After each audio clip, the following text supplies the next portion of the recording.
Google Ads is a bit like renting your home.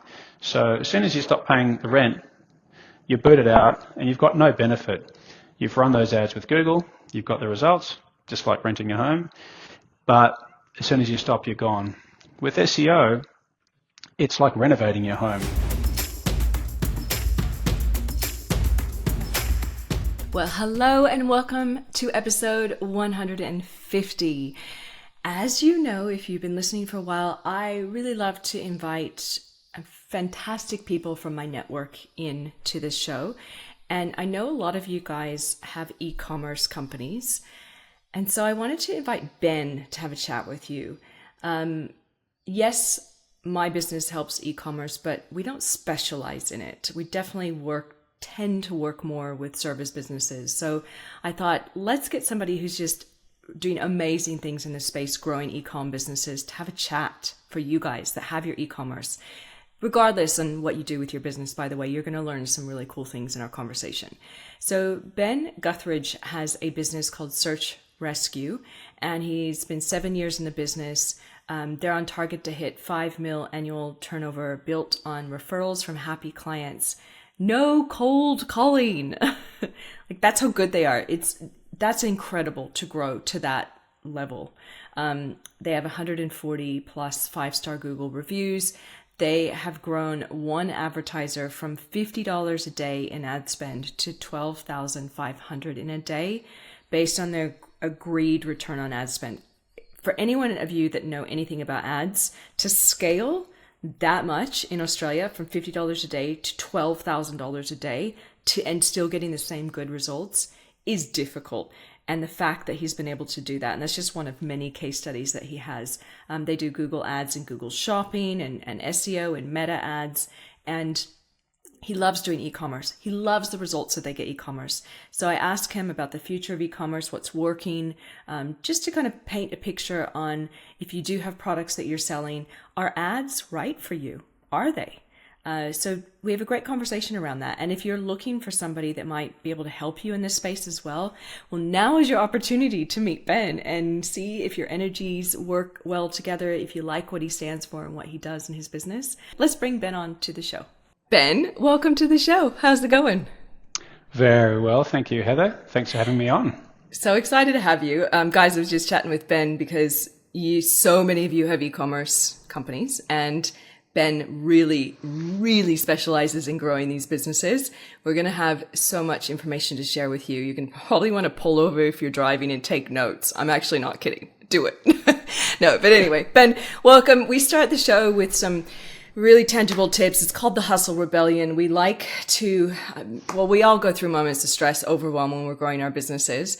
So I like to start with tangible tips on how to get through those harder times. How do you get through overwhelm? Do you have like a few tips that you can share with the listeners on that? What do you do when you're stressing out? How do you get through those moments? Yeah, sure. This is pretty applicable to all of us on our work lives and our personal lives. So from a work perspective, I mean, it goes without saying you've got to have good people around you, a good team. So if you're trying to do everything yourself, you're just going to run out of fuel and you're going to start dropping some balls. So making sure you've got trustworthy people around you is the number one tip that I'd give. And then in terms of your business, I think the systemisation of any repetitive tasks to make sure the workflow is easy.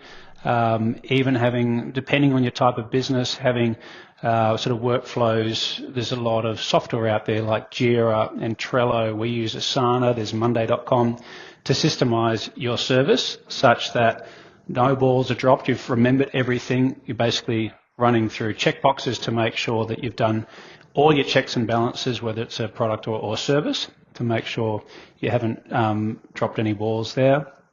And then, I mean, I think having a strong, robust marketing system and knowing that you've got a good sort of flow of inbound leads is also crucial. Business is nothing without the actual business, without the customers, right? So making sure you've got that marketing platform set up well and know which traffic sources are bringing in the leads, which are not. Know your cost per lead by channel. Understand your objectives, whether it's conversions, e-commerce sales, whether it's market awareness. and making sure as a business owner you've just got that flow of leads coming in, and you know that there's a secure amount of new business coming in to top up your existing business all the time.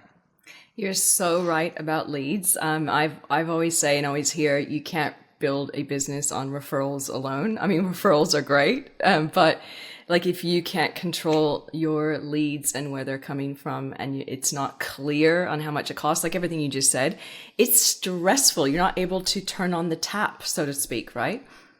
Yeah, and the referrals, you'll sometimes get maybe not the type of business that you want. We have a bit of a running joke inside my business where we talk about scented candles. So we might get somebody saying, oh, my cousin, Jenny, she's just started up a business selling scented candles. And I'm like, oh, everyone's doing this. You know, it's something which people have thought up during COVID. And getting results for some industries can be extremely difficult. So great having inbound leads, but also having a method to find the types of clients you want is super important. So important. Oh, we're going to have such a good chat. I'm loving this already. So guys, you're probably saying, okay, now why does Ben know all this stuff? I mean, I know you are growing a massive business and all of what you just said is really, really relevant for what you're doing. So I want to know a little bit more about you. I know the business that you have. We're going to talk about that, but how did you get there? Where did you come from, Ben? Where did I come from? Ask my parents. No. So about 7 years ago, I was working for a big global agency, and I'd been there for about 5 years. And after a while, I'd figured out that I can do a lot of this myself. So instead of filling the coffers of this global marketing agency, I thought it was time. I was also turning 40 at the time, and I'm like, all right, grow a set, get out there, give it a crack yourself. And I had the knowledge by then to run campaigns myself, so I started out as a one-man band.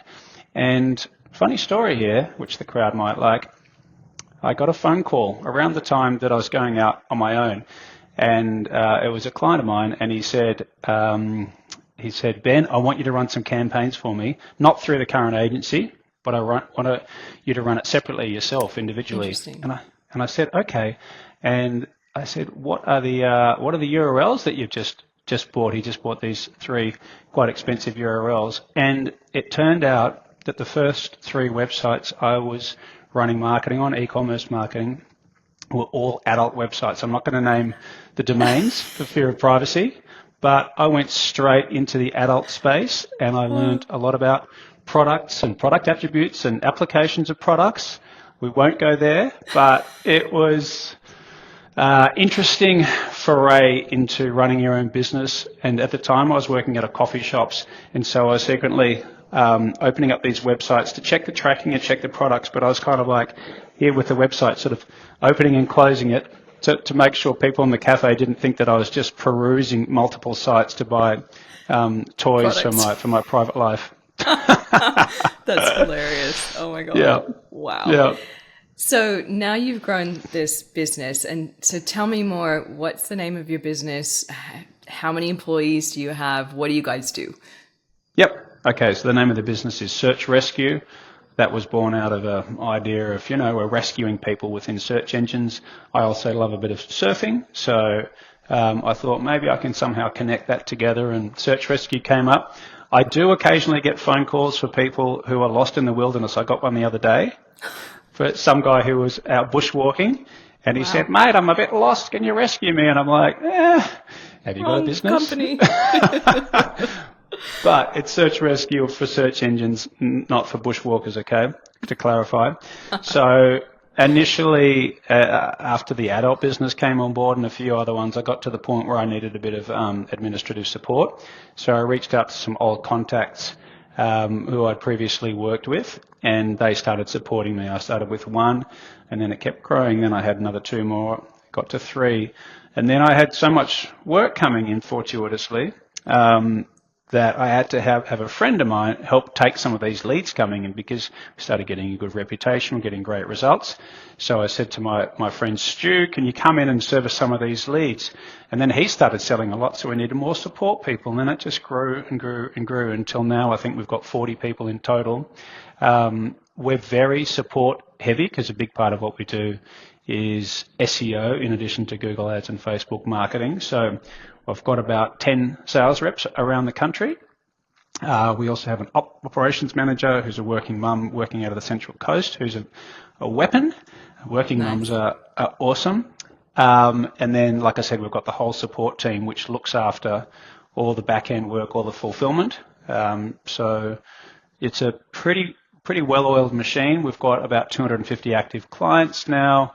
And look, we're growing organically, which is really nice. We're not having to reach out too much for new leads. We've got such a good network. We've got such good relationships with marketing agencies, advertising agencies, PR agencies, web developers, that we'll often send them work, and then vice versa. They'll say, oh, can you help out a lady with her scented candles campaign? No. Can you help out with this particular person who's just started their new business? And we take care of that. In terms of the clients we've got, I mean, I'd probably say by customer numbers, we probably have about 50 or 60% would be in home improvements. A huge part of what works well in Google is infrequent purchases. You're going to Google because you haven't already got it, or even Facebook, you haven't already got that number saved in your phone. So we do a lot in the home improvement space, but everything else we have as well. We've got lawyers, we've got adult industries, we've got finance, insurance, just all manner of weird and wonderful things. Have you purposefully not chosen a niche? That was never intentional. Yeah. We never intentionally chose a niche, because I've had a network of working in sales and marketing for the last 15 years, and I've got people in landscape supplies, and I've got people who have carpet shops. So we just started getting people from all different industry verticals, and for that reason we haven't chosen to specialise. But we do have, quite a lot of people in certain industries, like we have a lot of veterinary clinics, we have a lot of skip-in clients, infrequent purchase. We have a lot of audiologists. So I wouldn't say we specialise, but we have some industry verticals where we've got multiple different advertisers in that space. But, we can really service anyone. If you know how to run Google and Facebook, then the same rules mostly apply to most advertisers. Well said. And you mentioned infrequent purchasing a couple times now. I want you to expand on what you mean by that. Yeah, sure.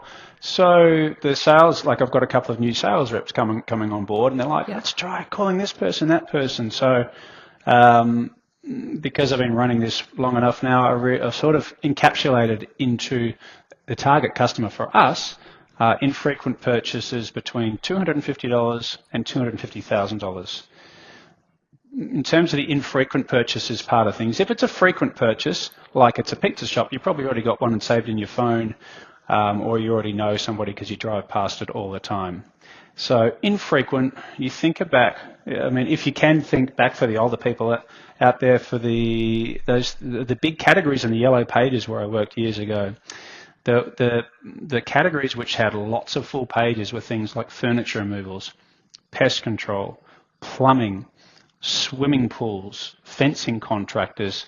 These are the kind of things that you might not need, every 6 months or a year. It's the kind of thing you need every few years. Yep. And they are perfect for Google.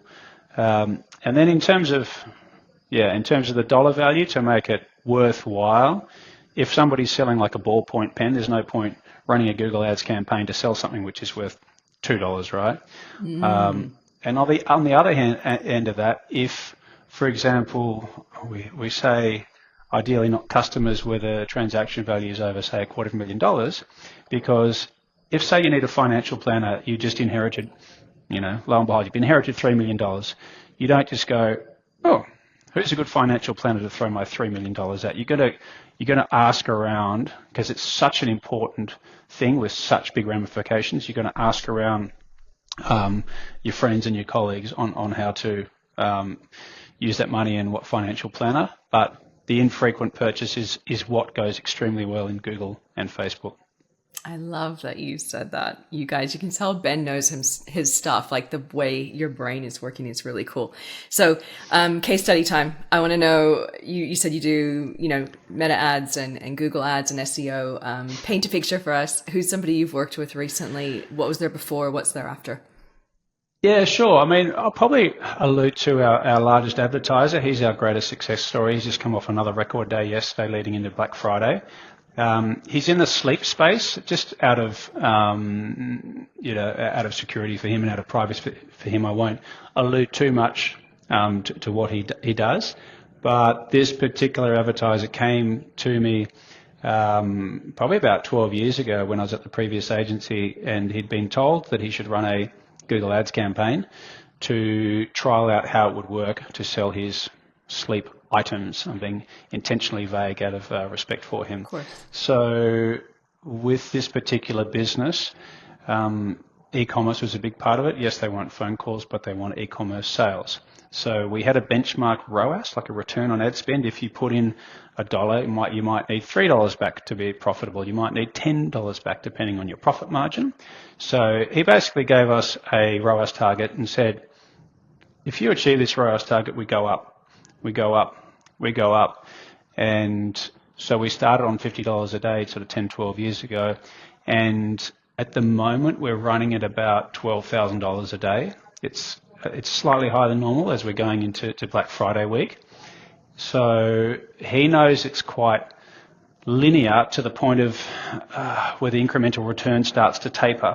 So we're always trying to find that sweet spot where he gets his ROAS target, his return on ad spend target, where we're not overspending, we're not underspending, we're capturing all the available market to the maximum potential. And his business has grown exponentially. To his credit, he's also a great marketer. His prices are very competitive. His payment gateway and everything, his customer experience on his website is great. But this is somebody who we've sort of taken from a small fish in this space, and now he's like one of the main players in what he does, and he makes a lot of money. That's incredible. Yeah, that's incredible. You mentioned something in there that I find talking to people that there can be confusion. So it's like the question of, how much can I spend or should I spend to get a result? Or what if I don't know what my ROAS should be? What would you say to somebody that might be saying to you, Ben, I'm interested in working with you or doing this ads thing. Like, how do I know what I need to know? Well, it comes down to your profit margin and your business objectives. So often a business that it's in its infancy will be happy to run along at break even for a while to get market awareness, such that when these people return later, they keep purchasing and the list of clients grows and grows. To simplify it as easy as possible, if you sell a widget for $1 and you make 50 cents in profit, then you need to have a 2-to-1 ROAS to make sure that sale of that widget broke even. So essentially you sold it for $2, you made $1, profit margin is 50%, hence the dollar. So it depends on your propensity, I guess, for greed, or how far over break even do you want to operate. Most savvy businesses like that sleep business will know what a suitable ROAS target is based on profitability levels to run it at. So if you desire extremely high ROAS, like for every $1 I spend, I want $20 back, you can configure that in Google and Facebook, but based on that configuration, it'll throttle down what it allows you to spend. So if you have 100 products and only one of them will deliver that ROAS, you might limp along and spend $37 a month and you might get your 20-to-1. What do? You got your 20-to-1, but you missed all this other revenue. Whereas if, say, it's profitable still to run at 8-to-1, you might be able to spend $50,000, $100,000 and get 8-to-1, which is $400,000 to $800,000. So it's a fine line, but most businesses should have an understanding of obviously their profit margin, but what their desired sort of margin, etc., would be from marketing. So on the flip side of that question, that's a great answer. So flip side is there a business that ads would not work for? Yeah, absolutely. I mean, there's some verticals these days we're reticent to even touch. So I keep referring to Google. We also do Facebook as well. But Google is, I'll come to Facebook in a second actually, Sure. but Google is an auction model, right? The more people are attending and the more aggressive they are with budget, the higher it pushes up the cost per click. So I'll give you an example, say plumbers. Every plumber wants to run Google ads, and as a result, the last time I've checked the keyword planner, the cost per click was somewhere between, say, about $15 to $25. So if you've got a daily budget of $100 and just say you capture 5 clicks at $20, then you've spent out all your budget on those 5 clicks. One of those clicks could have been your competitor. One of them could have been somebody trying to look for work. One of them could be, I actually don't need a plumber, I need an electrician. And then the other two could be genuine inquiries of which only one of them calls, and somebody's undercut you, so you've lost that lead. So certain industries where the cost per click is too high, we generally don't like to touch those. Other industries, like I said, where the transaction price is too low or way too high and not suitable. And then some things would suit Facebook better than Google. So if you've got an attractive product which stops the scroll, then Facebook's great. So just say you're selling bikinis, or you're selling like a cool new motocross bike, or maybe a cool little kid's toy with a great video of things flashing everywhere. You know, I know my wife would go through on Facebook and she's like, wow, look at this kid's toy. It's firing off laser beams and stuff, and it's only, you know, it's from Temu and it's only $12. Let's get them. So some things are better suited when they're visual to Facebook potentially. And then the other items might be more suitable to Google. Really good points. Thank you for explaining that. I want to talk specifically around e-commerce a little bit now, because I know you do a lot of good work in this space. So with e-commerce, now that we're coming into 2025, what are your thoughts on the future of marketing a business that sells products? What does somebody need to be aware of to be successful in that space? Yep. Yeah, good point. I mean, undoubtedly the world is going towards e-commerce more and more and more. Bricks and mortar shops. I mean, I know a florist in Sydney used to have 6 shops. COVID came along. After COVID, he's like, I'm just going to restart one shop and the rest is going to be e-commerce. So a lot of businesses are pivoting to that because it can be more profitable. There's less overheads with rent, staff, etc. They put that towards marketing, which is smart. In terms of what to do for an e-commerce business, it all starts with your website, right? So making sure that you've got a attractive, well-functioning website with products which have got a good price and a lot of good attributes. So the attribute part might be a little bit technical, but what Google and Facebook want, which is maybe the most important part of the e-commerce business, it's not what your logo looks like, it's not your reputation, it's what Google and Facebook, the Goliaths of online, want is great product attributes. So if, for example, you're selling a sound bar for, an audio sound bar system for your home hi-fi, you need to make sure on your website the products are all separated on their own pages. The price is clear. It's in stock. It says the brand. The heading, title, text is complete with all the information people might type. The body information is compelling. You've got reviews, these people bought it. You've also got any other kind of backup to why people should use you. So, your Google reviews. We won this award 24/7, whatever it is. But essentially, if your product hygiene, really boring, really important. If your product hygiene is good and your prices are good, you've got a chance of succeeding. And furthermore, I'm not sponsored by WooCommerce or Shopify or anything, but some of these e-commerce platforms, particularly Shopify, are pretty foolproof. If you go to set up a website there, they will trigger you to make sure you're importing all of your product information such that it talks to Google and Facebook intuitively, and it runs campaigns well and delivers a return. Do you help people with the whole, I guess, setup of products on websites? It's part of what you guys do. Do you work with that? We're not strictly a web developer, we're a digital marketing agency. So I'd probably say 80 to 90% of people will have a web development agency who can do that for them.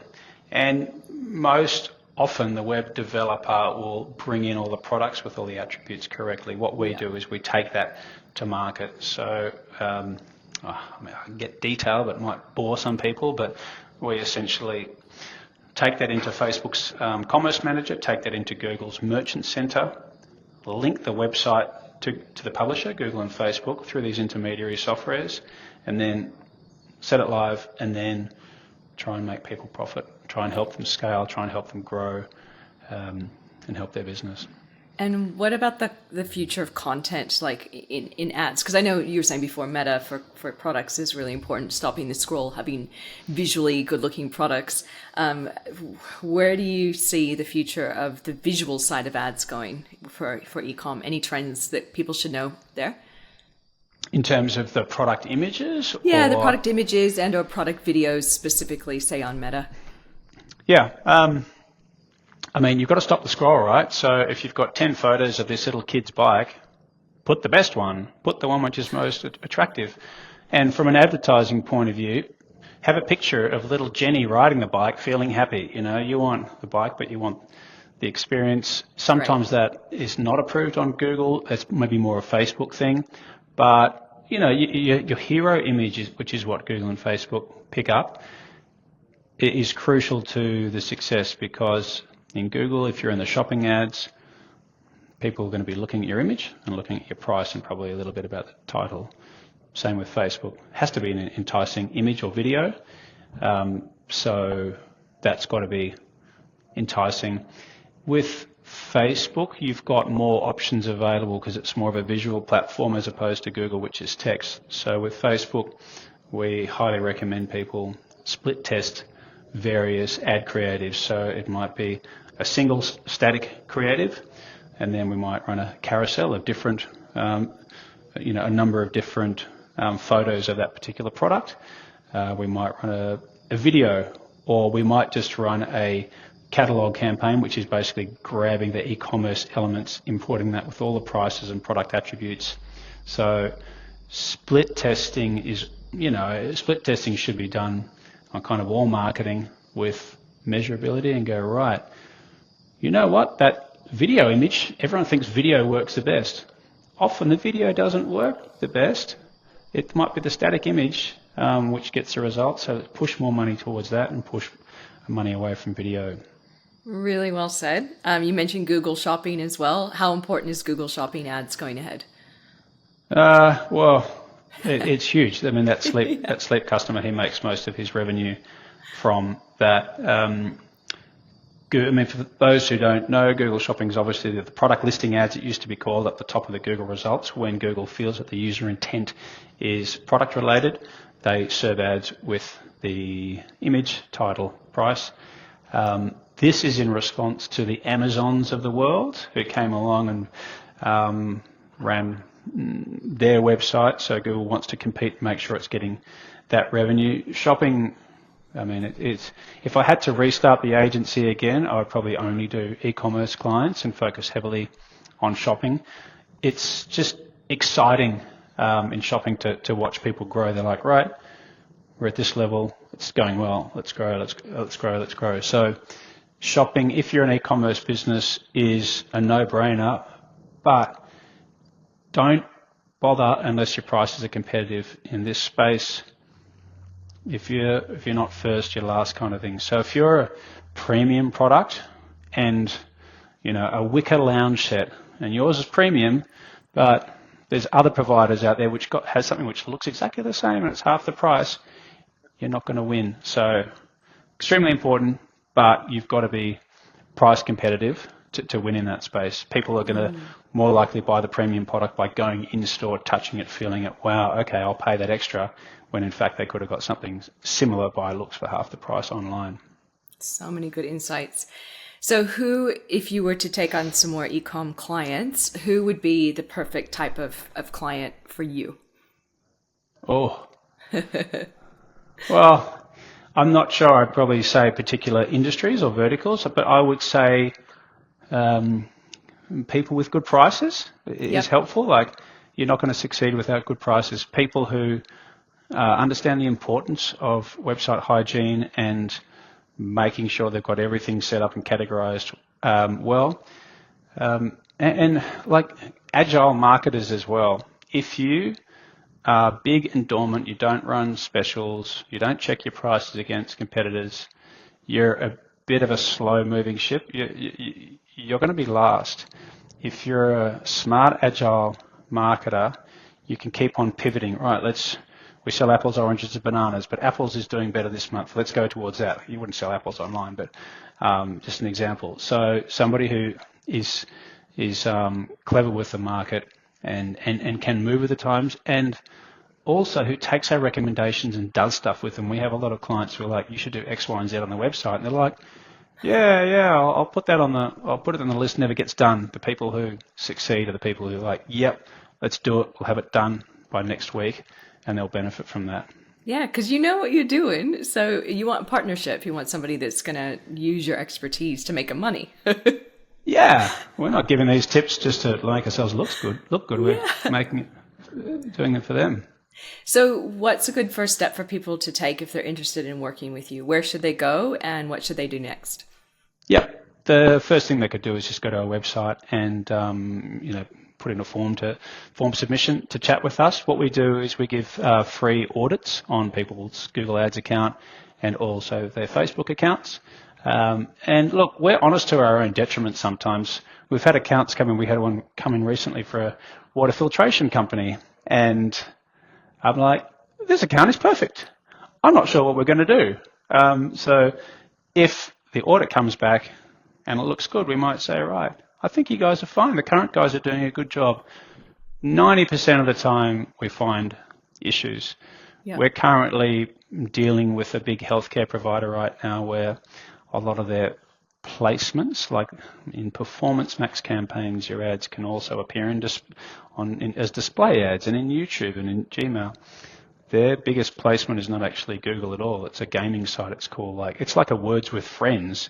So the audit will basically diagnose whether it's set up well or not. 90% of the time we find flaws on the audits and we say, let's chat. I'll get you a proposal. 10% of the time we're like, you guys are in pretty good hands. Have a nice day. Or you're like in a plumber or insurance or finance where it's so competitive, maybe it's not worth doing Google Ads and considering something else. So I think we give good, honest advice, but the first port of call would just be to give us a call or go to the website and put in a form submission to book in a meeting and a free audit. Perfect. That sounds like a really great step, everyone. If you're out there, you have products specifically e-commerce, and you're wondering if you could do better or get started even, definitely take him up on that audit. Contact Ben and the team. They can have a chat with you. You mentioned SEO as well, and you said, for example, for plumbers, if it's too competitive to do Google Ads, then do you direct them more into your SEO packages? Is that what comes next? Correct. Yeah. So SEO is obviously a different can of worms, and it also works with different advertisers. We've got, for example, an ophthalmologist who's just starting their marketing. If you've got problems with your eyes, you're not going to pick the first guy that comes up. If you need a skip bin, you're going to be like, the first guy that comes up and the cheapest guy, I don't care if it's rusty, if it's yellow, blue, or pink, or it arrives in a clean truck or a dirty truck. I want a cheap thing which holds my garbage as fast as possible. You're right. Whereas if you're going to get your eyes done, you don't want the cheapest person. You want somebody who's got a good reputation. So that's where SEO comes in. And we prioritize certain things for, say, in the medical and health field. We do a lot more content to sort of validate that this person is accredited, they've done the right study, they've got the right experience, etc. So SEO is definitely more suitable for some industry verticals like that. It's also suitable for, say, plumbing, where the cost per click is just out of control.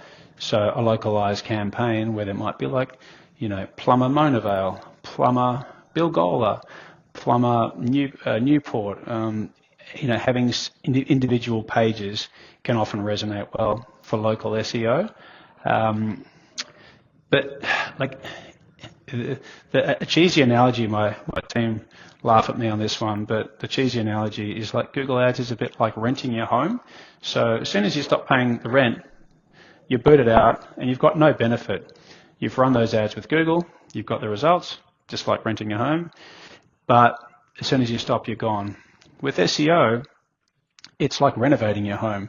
So we actively do work on the website, content, backlinks, speed, review management, etc., such that lo and behold, if after a year you stop the SEO with us, all the benefits are still there. You've renovated your home.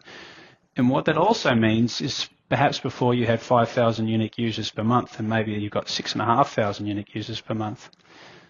Lo and behold, if you're planning on selling the business in 5 or 10 years' time, a business with stacks of free organic traffic and free leads is worth a lot more than a business which constantly has to spend 10 grand a month to make the phone ring. Because people know that Google Ads might be 10 grand a month now, but to get the same amount of clicks soon, it might be 11 grand or 15 grand a month. So they generally should be run in unison to maximize the short and medium term benefit in Google Ads, but also the medium to long term benefit of leads through SEO, and also to just build that asset, which is your website. I have rarely heard anyone describe SEO as well as you just did. Seriously. And I had to throw that in because I'm sensing people listening going, oh no, what if ads aren't going to work for me? What if I'm one of those people that has like not the right price or whatever? I'm like, there's going to be another way, guys. Just listen. Here we go with the other way. Yeah. There's multiple paths. Yeah, definitely. So as we wrap up and say goodbye, are there any last things that you feel like sharing with our listeners? It can be about the future of e-commerce or just in business in general. Yeah, look, in terms of e-commerce, there's no two ways about it. We're just going to follow America in what they do. Black Friday, Cyber Monday, all these trends are just getting bigger and bigger in Australia. I think it's quite established already in America because they have that public holiday. Forgotten what it is. Which is Thanksgiving. Yeah. Good. You should know that. Thanksgiving into Black Friday into Cyber Monday. So that's been long established over there. And every year we're seeing 10, 15, 20% greater busyness, awareness, etc. around Black Friday. So that's only going one way, which is forward. You also need to plan for when does it drop off, what happens at Christmas time. So it does mean that your revenue goes a bit more up and down. But a lot of people delay purchases late October, start of November with a view to going hard like I've done. I bought a new sound system a couple of days ago. Nice. And so there's delayed purchase into the last week or so of November in anticipation of cheap deals. So you've got to kind of juggle your resources, your staff, your inventory and your marketing to take advantage of the quiet period and then the crazy period. Yeah, really, really good advice. Thank you for sharing that. Thank you for being here. Thanks for our chat. I really appreciate it. Oh, you're welcome. Thanks for having me on the show.